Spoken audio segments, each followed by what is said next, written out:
So equality at work has many dimensions. Starting firstly based on your gender.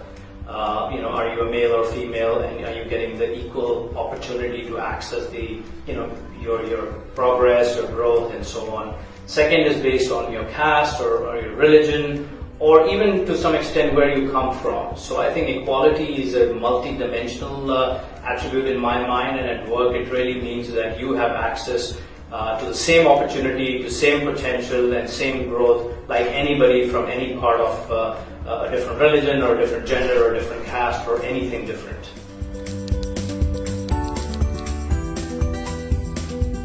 So I think if you think about gender equality and equity, right? I think it all starts with when I get an opportunity, am I being treated fairly, first of all? I'm being treated as the same way as anybody from another gender would be treated as. Secondly, am I being paid at the same level? Because if somebody has the same amount of skills but just happens to be from a different gender, there is no reason in this world that they should not be paid or compensated in the same way. Third is about providing the same, I would say, level of safety and secure environment. Because equity not only is monetary but non-monetary, and if you're providing the right, secure, safe environment for, especially for women, especially in an environment like India where there are already challenges when you're out on the street and you're facing multiple hurdles. Having that level of equity is very important, because for you to succeed commercially, economically, you need to first also have the basic structure of safety, security provided, by the company. So, if you think about the definition of what is to have it all, right? It's to each its own. Everybody defines their own, I would say, aspiration and goals to have it all in a very different way. But what we can do as corporates and as business folks is to make sure that you're providing the equal opportunity platform for them to be able to do their best work of their life every day without any fear, without any judgment, without any bias.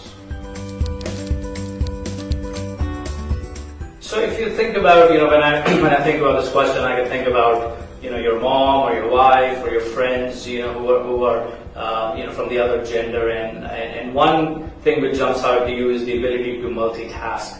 As you see around, like when you think of my mother, you are doing different jobs. You're a homemaker, then you're going out to work, then you're taking care of the kids, and then you're taking care of other housework. So I think that comes more naturally, or perhaps it just gets ingrained in the system. So that's one. I think secondly, generally the EQ, as we define emotional intelligence, generally women have that gift. Men have to learn it hard way. So I think those two really jump out as very natural gifts women have, and when they apply to work, you can see the success. So if you think about all the attributes we talk about to make the workforce equitable, both from a gender perspective, from a caste perspective, from a religion perspective, and from wherever you come from, right? The attributes are always the same, right? You want to economically incentivize the same way. You want to give them the same environment so they can learn and grow. You have to provide them the same level of safety and security, and then you have to give them the spirit that they are not always being judged or being biased because they happen to be a certain gender. I think the key is for the corporates to create that environment. And for example, for us at GoDaddy, we take pride in making sure that the pay equity between male and female is very, very close. Secondly, I think putting women in leadership positions, right? Because giving them that opportunity in the same way as it's given to male colleagues is very important.